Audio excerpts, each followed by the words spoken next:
Anyway, thank you Om siapa, saya nggak tahu, pokoknya yang punya Blowfish Jakarta. Saya tidak ada masalah dengan Anda, ya. Saya nggak mau memperlebar nih. Ini masalah bukan masalah dengan pemilik klub ya. Saya nggak pernah ketemu Anda, nggak pernah bermasalah dengan Anda, dan tidak mau bermasalah dengan Anda. Saya juga nggak jelek-jelekin klub Anda, ya. Saya bilang maksiat itu bukan Anda maksiat, tapi saya bilang waktu itu kalau Anda menyimak video saya secara full ya, saya bilang anggota-anggota kayak ormas-ormas Islam yang istilahnya konservatif itu menganggap, bukan saya bilang, mereka menganggap bahwa tempat-tempat dugem itu sebagai tempat maksiat. Bukan saya loh, mereka, maksud saya.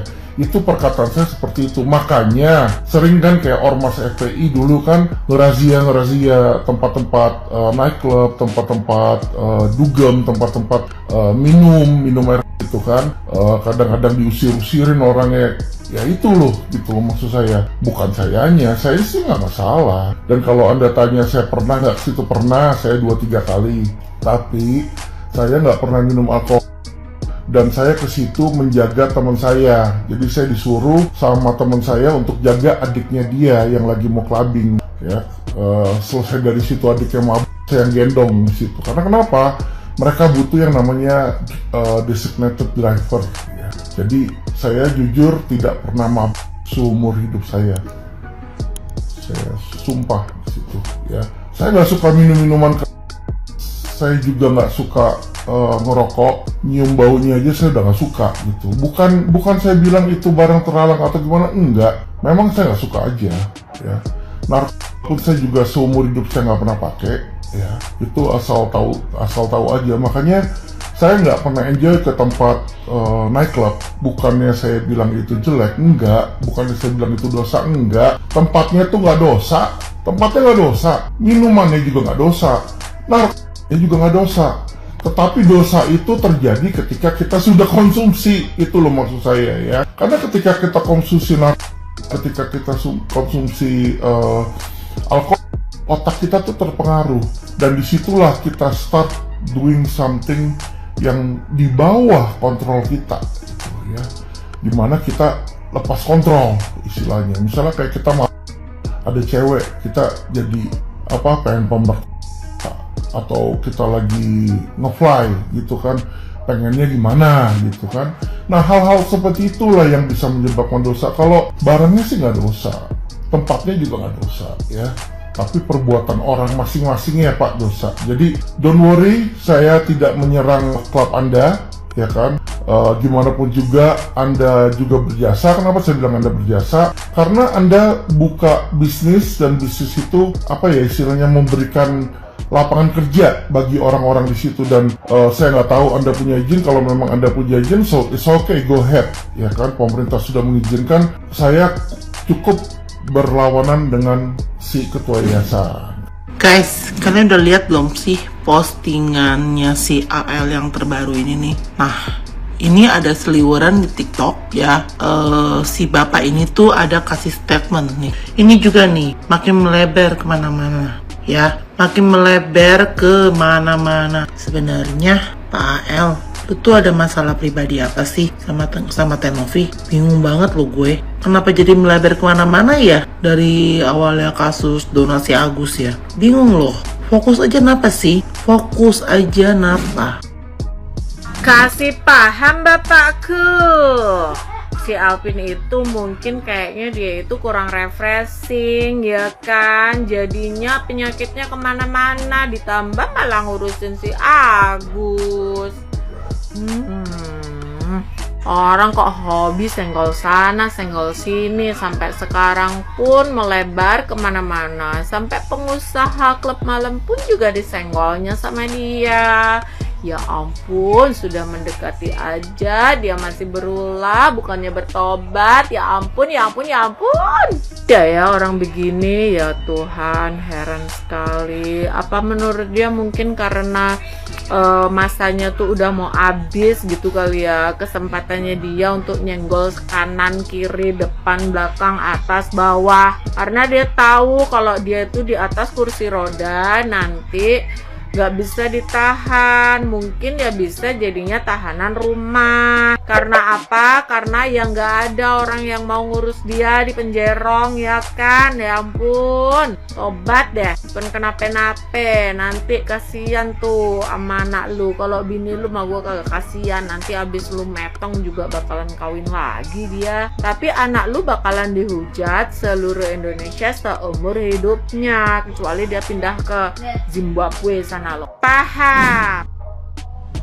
Keseblak, sejak kapan seorang lawyer bila diberikan kuasa lalu mencari borok dari lawannya? Sejak kapan itu dianggap normal?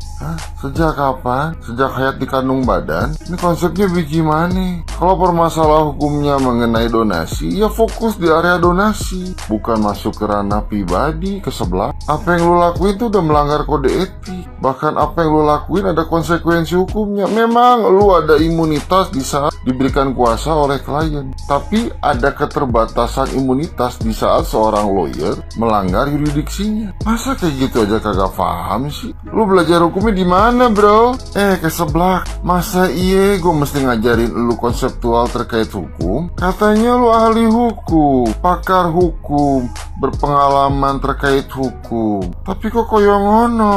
Iya toh iki, jangan-jangan lu dulu gak sekolah hukum kali ya? Seni tari, tata boga, atau merangkai kata?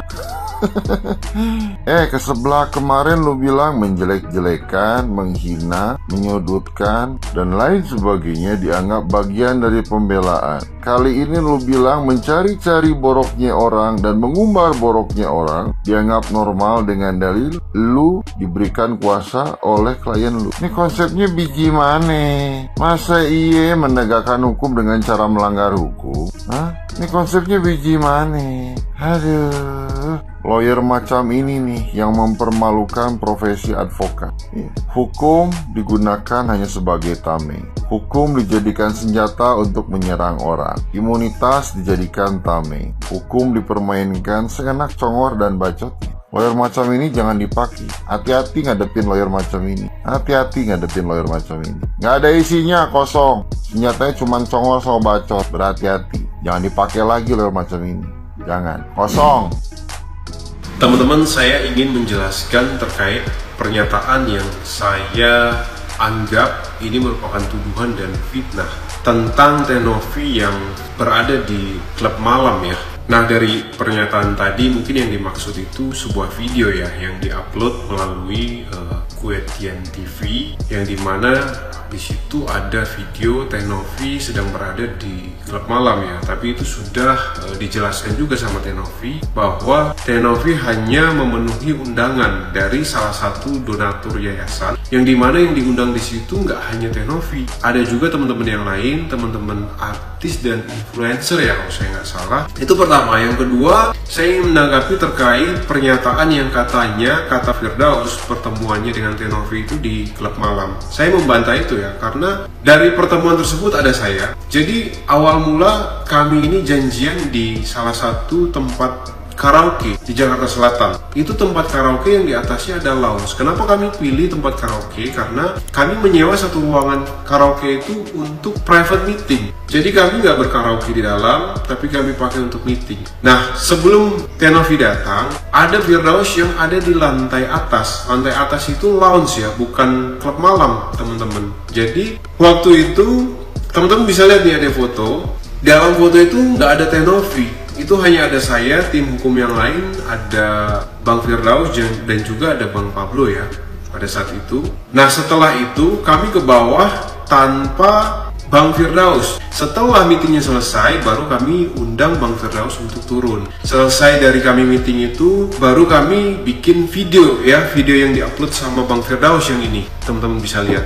Nah, ini ada saya juga di sini. Jadi, saya pastikan bahwa apa yang dilontarkan di publik, pernyataan yang dimana pertemuannya itu di klub malam, itu tidak benar ya teman-teman. Ini merupakan bukti. Jadi semoga teman-teman bisa memahami ini agar supaya nantinya kalau ada video-video yang mendiskreditkan Tenovi, teman-teman bisa jangan langsung percaya. Doakan agar supaya permasalahan ini bisa segera selesai. Itu aja teman-teman. Terima kasih.